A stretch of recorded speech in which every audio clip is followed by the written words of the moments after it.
Hola amigos, en el presente video vamos a ver el diseño de canales, un módulo muy interesante que puede ser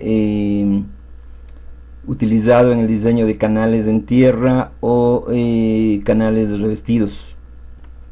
Entonces se encuentra dentro de estructuras hidráulicas y en canales tenemos algunas ayudas como rugosidad, tenemos rugosidad.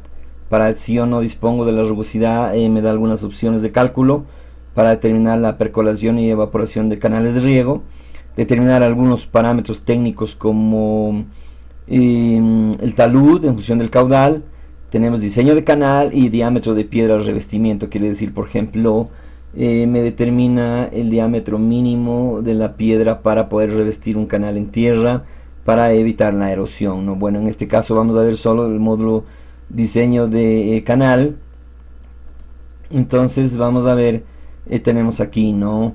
En este módulo tenemos el esquema, es decir, generalmente cuáles son los diferentes variables que tenemos que jugar para poder diseñar el canal, ¿no? Entonces tenemos la solera B, tenemos el talud M, bueno, normalmente también se lo conoce como Z, pero en este programa lo vamos a conocer con M. Tenemos el tirante normal y es UN, el espejo de agua, ¿no? Y T es el ancho total del canal, el franco de seguridad, y hay algunos canales, digamos, que se necesitan construirse a una determinada profundidad, ¿no? Y tenemos la altura total. Entonces aquí podemos ver la sección transversal y el corte longitudinal, en donde podemos ver acá las diferentes variables que normalmente están relacionadas con el flujo del agua. Tenemos PF es la potencia del flujo que genera, todo flujo genera una potencia y una fuerza de rozamiento sobre las paredes del canal, que puede ser esfuerzo cortante o la fuerza tractriz. Y tenemos las diferentes energías, la energía específica, la altura del canal, el franco de seguridad, la energía cinética, velocidad al cuadrado sobre 2G y el tirante normal, ¿no?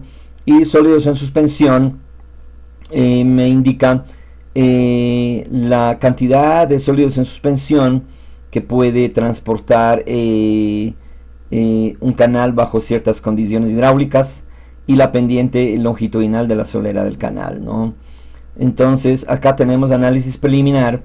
Supongamos yo no tengo ningún valor y no sé cómo iniciar al diseño de un canal.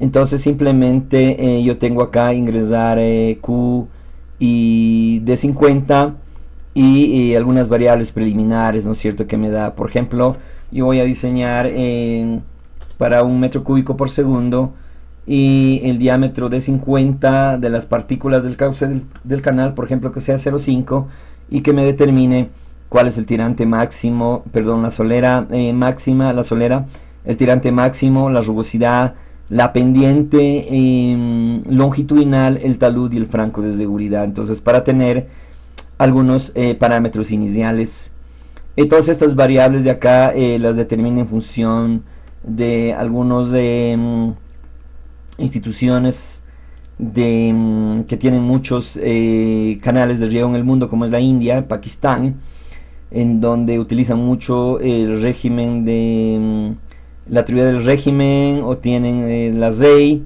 etcétera, etcétera, digamos que son variables medidas in situ para canales que han alcanzado un régimen equilibrio, tanto en profundidad, pendiente y talud, ¿no? Entonces es una experiencia real que ha habido en base a mediciones de campo. Y luego acá tenemos sección del canal, ¿no? En esta parte tenemos que este programa a mí me calcula, además de las variables hidráulicas convencionales, me determina la fuerza de rozamiento o el esfuerzo cortante producido por el agua, la potencia del flujo y los sólidos en suspensión, es decir, qué cantidad de sólidos en suspensión puede transportar ese canal bajo ciertas características.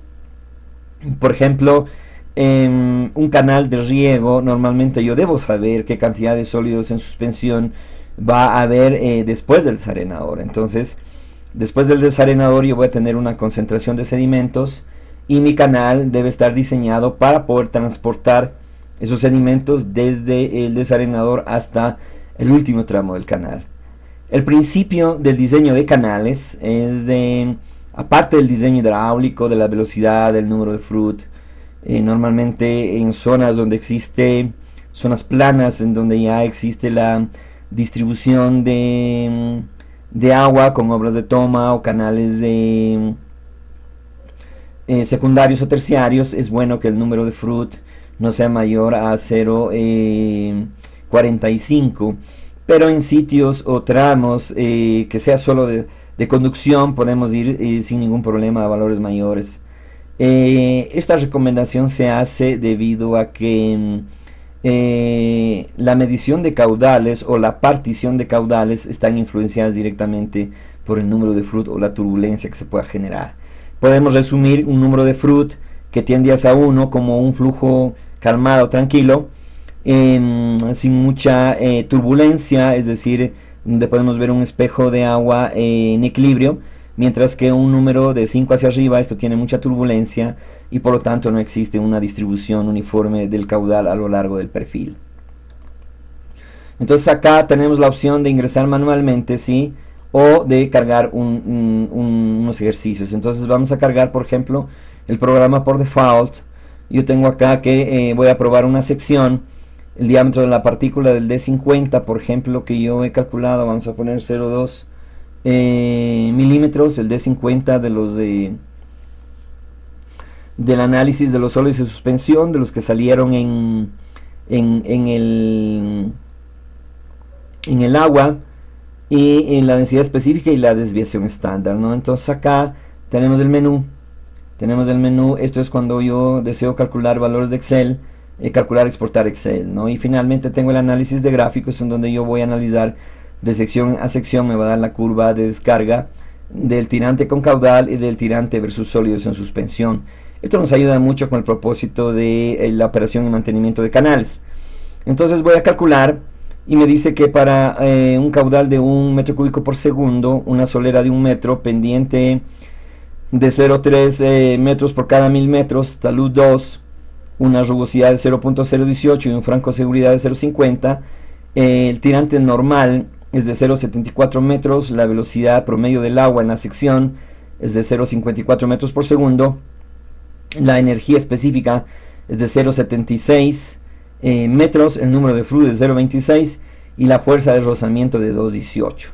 La potencia del flujo es de 1,6 vatios por metro cúbico y los sólidos en suspensión es de 408,61, y luego me da todas las variables hidráulicas que conocemos del área mojada, perímetro mojado, radio hidráulico, T, profundidad total del canal, la profundidad total y el volumen de excavación por metro en el caso para toda la sección, ¿no?, que nosotros hemos ingresado.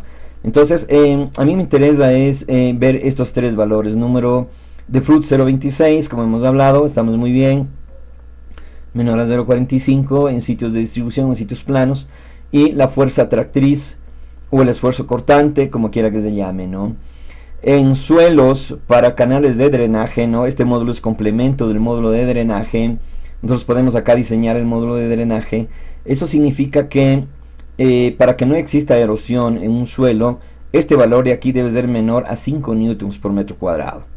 Cuando es menor a 5 newtons por metro cuadrado, yo voy a proteger que en mi canal no exista erosión en la solera ni en las paredes, ¿no? Y la potencia de flujo es de 1,6 vatios por metro cúbico. ¿Qué quiere decir esto? ¿Para qué me sirve? El concepto de transporte de sedimentos en canales de riego, que ha sido estudiado muy bien por los doctores de Krishna, Paudel y Méndez, es de que igual el profesor Damen, ¿no?, es de que este parámetro debe mantenerse constante o debe ser mayor aguas abajo para evitar sedimentación en canales. Normalmente yo he chequeado en muchos canales y tal vez un 10% cumple con esta norma, el resto no tiene, por eso es que existe acumulación de sedimentos en los canales. Entonces yo, cuando diseño un canal, debo observar, verificar y tener siempre en mente de que este valor 1.60 debe ser igual en la sección siguiente hasta el último ramal del canal. Y si es mayor, mejor, pero mínimo debe ser igual. Esto me garantiza que todos los sedimentos que ingresaron desde el desarenador hasta el final del canal van a salir. Entonces, esto hace la diferencia del resto de programas convencionales que existen en la web o de las diferentes empresas de riego del mundo. Mi programa es un programa especializado exclusivamente para diseñadores de sistemas de riego y drenaje. Muy bien, ahora acá me da los sólidos en suspensión, me dice que me puede transportar bajo estas condiciones 408.61 miligramos por litro o partes por millón, ¿no? Supongamos que la concentración que sale crítica del desarenador es de 500 partes por millón. Eso significa que se me va a sedimentar en el canal, por lo tanto yo debería empezar a jugar ahora sí a diseñar mi canal. Vamos a ver qué pasa con una pendiente incrementando la pendiente de 0.35, ¿no? Esto ingreso acá los valores de manualmente y vamos a ver, y ya tengo 534 vatios por metro cuadrado, partes por millón, y la potencia se ha incrementado a 1.98. Entonces eso significa que yo tengo que ir verificando la capacidad de transportes que va teniendo el canal a lo largo de las diferentes secciones que tiene. Por más que disminuye el caudal, o siempre el caudal va disminuyendo en los canales, yo debo guardar que la potencia del flujo se mantenga constante o ligeramente superior. Para que sea ligeramente superior, yo tengo que jugar con variando la pendiente o las dimensiones del canal. Bien, ahora tengo la opción de cargar datos de Excel, ¿no? Entonces Dehydro viene con un archivo base, por ejemplo, para canales, en donde tengo algunas secciones, es decir, yo quiero evaluar 5 escenarios, 6 escenarios.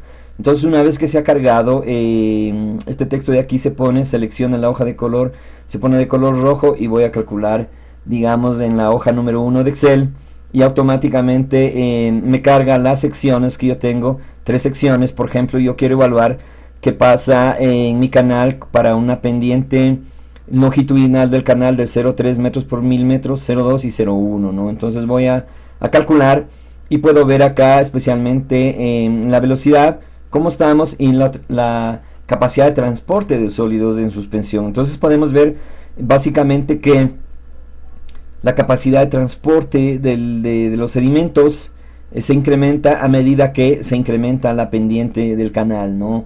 Entonces de esta manera yo puedo evaluar 4 o 5 secciones sin ningún problema en un mismo ejercicio a la misma vez, ¿no? Entonces yo simplemente preparo mi hoja de datos y simplemente puedo evaluar todas mis secciones en segundos, ¿no? Entonces acá me da la dirección en donde está ubicado el archivo en Excel, ¿no? Y voy a calcular, y de aquí yo voy evaluando mis canales. Puedo hacer una red de canales. Esto me da para trabajar, si más no recuerdo, hasta 20 secciones, ¿no? Entonces yo puedo evaluar 20 secciones, puedo evaluar los canales, etcétera, etcétera, sin ningún problema. Ahora vamos a ver en el análisis de gráficos. Siempre esto me va a trabajar es para la primera sección, ¿no? Por ejemplo, Solera es para la primera sección. Si yo quiero, solo me va a evaluar la primera sección. Luego, si yo quiero evaluar el segundo tramo, entonces yo debo ingresar ya manualmente los datos. Entonces acá yo tengo los valores de el tirante, cada qué profundidad. Por ejemplo, delta Y, quiero yo cada 10 centímetros que me calcule cuál es la profundidad, el caudal, la velocidad, la fuerza de rozamiento, el potencial, la potencia del flujo y los sólidos en suspensión. Entonces ingreso los valores que tengo ingresados ahí y simplemente le doy calcular, ¿no? Entonces acá me da cómo va a ir variando. Tenemos en el tirante, en el eje de las X, y en el eje de las Y tenemos el caudal, ¿no? Entonces vemos que el tirante se incrementa a medida que nosotros se incrementa la profundidad, ¿no? Y lo importante acá es, por ejemplo, qué pasa, por ejemplo, cuando yo tengo un tirante de 20 centímetros, cuál es la cantidad de sólidos en suspensión que yo voy a tener, ¿no? Tengo 0.6, tengo 1 metro y se va incrementando. Entonces esto significa, por ejemplo, que nosotros, el caudal de diseño es de 1 metro cúbico por segundo. Vamos a estar acá aproximadamente menor a 457 partes por millón. Eso significa que a medida que disminuye el tirante o el calado en el canal, también va a disminuir la capacidad de transporte de sólidos en suspensión. Por lo tanto, yo tengo que de aquí hacer mi manual de operación y mantenimiento de los canales. Normalmente hay ciertos canales que por desconocimiento de estas variables, normalmente los cierran 100% para hacer una pequeña limpieza y luego los vuelven a abrir. Entonces, al hacer este tipo de operación y mantenimiento, yo simplemente estoy afectando a la capacidad de transporte de sedimentos y por lo tanto voy a tener una mayor acumulación de sedimentos en el canal. Por ejemplo, ¿qué pasa si yo he disminuido mi caudal a 0,44 metros cúbicos por segundo y la concentración de los sólidos de suspensión ha sido la misma? Si yo tengo 500 partes por millón y solo mi canal puede transportar 226, significa que la diferencia con relación a 500 se van a sedimentar en el canal, y de hecho eso ocurre, ¿no? Y luego nos da la opción de exportar los valores para luego ya pues hacer los reportes y presentar cualquier informe que sea o que se necesite hacer, ¿no? Entonces tenemos acá la curva de descarga, así como también podemos exportar el diseño de la sección sin ningún problema, ¿no? Entonces este módulo me sirve a mí para diseñar sea cualquier tipo de canal, cualquier tipo de sección. Especialmente está diseñado para canales trapezoidales y rectangulares, ¿no? Que son las dos secciones convencionales más utilizadas en el mundo entero para sistemas de irrigación. Cuando yo trabaje con canales revestidos, siempre debo verificar. Normalmente se puede trabajar hasta 150 newtons por metro cuadrado, pero eso no significa que vamos a incrementar la pendiente, sino que existe, por ejemplo, otros condicionantes que debe tener el flujo del agua en la distribución, especialmente en áreas de riego, en donde el número de flood máximo debe ser menor a 0,45 para evitar turbulencia en la parte en la lámina superior del canal, ¿no? Bien, entonces acá esto podemos hacer con Dehydro en el módulo de diseño de canales, y que puede ser utilizado como complemento para canales de riego o como complemento para el diseño de canales de drenaje, que normalmente siempre se diseñan en tierra. El principio es el mismo respecto del transporte de sedimentos. Cuando nosotros guardamos esta relación, entonces vamos a evitar tener concentración de sedimentación en los canales. Podemos evitar toda esta gran cantidad de trabajo, especialmente durante el mantenimiento, solo con hacer un buen diseño del canal, guardando que la potencia del flujo aguas abajo se mantenga constante, o sea, ligeramente superior. Bien, muchas gracias.